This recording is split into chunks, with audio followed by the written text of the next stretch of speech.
Right, today I'm going to tell you just a quick story about a seller I spoke to recently, and they live in a condo.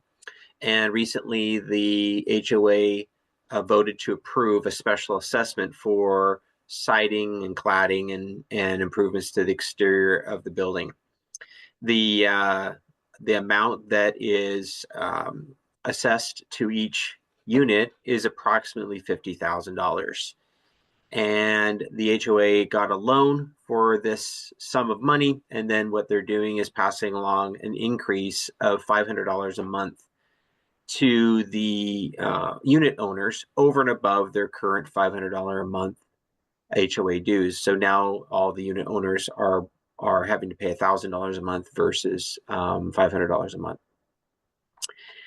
So, anyways, this client called and said, what should I do? Should I sell or should I wait or what have you? And we had a great discussion about it. It was, very level-headed and just trying to get some advice. And we looked up the units that have recently sold in the complex, and of course, the units that are selling in the complex are already starting to take a nosedive in property values.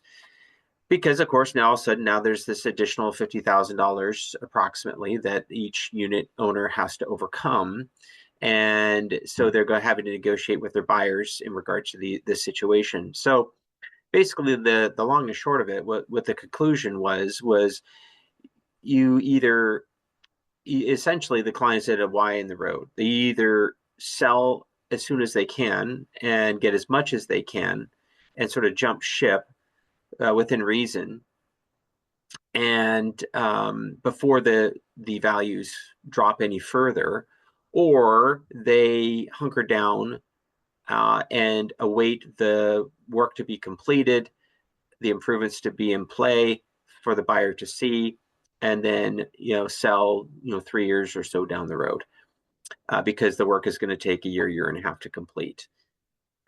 So anyways, it just was an interesting scenario, because what we discussed was we either get out as soon as you can, so to speak, or you wait it out. And if you wait it out, you just got to be prepared to wait it out for a long period of time, because what you don't want to do is sell sort of at the bottom of that bell curve where the building's in mid-construction, it's all ripped apart, and on top of that, you've had unit owners all around you that have sold, and whatever those unit owners came to conclusion on with their sales prices with their buyers, that ultimately has an effect on what your unit's worth. And so, you certainly wouldn't want to have all these sort of distressed properties around you influencing what your unit is worth, and then have you be needing to sell amidst all those recent comparable sales. So really good conversation.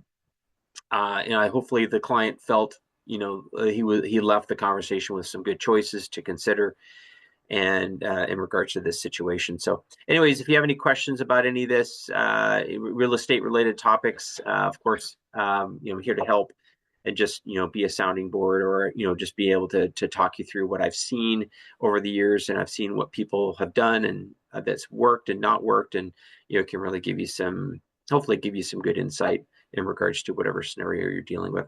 My cell phone is the best place to reach me. It's 206-949-3793. We'll talk to you soon.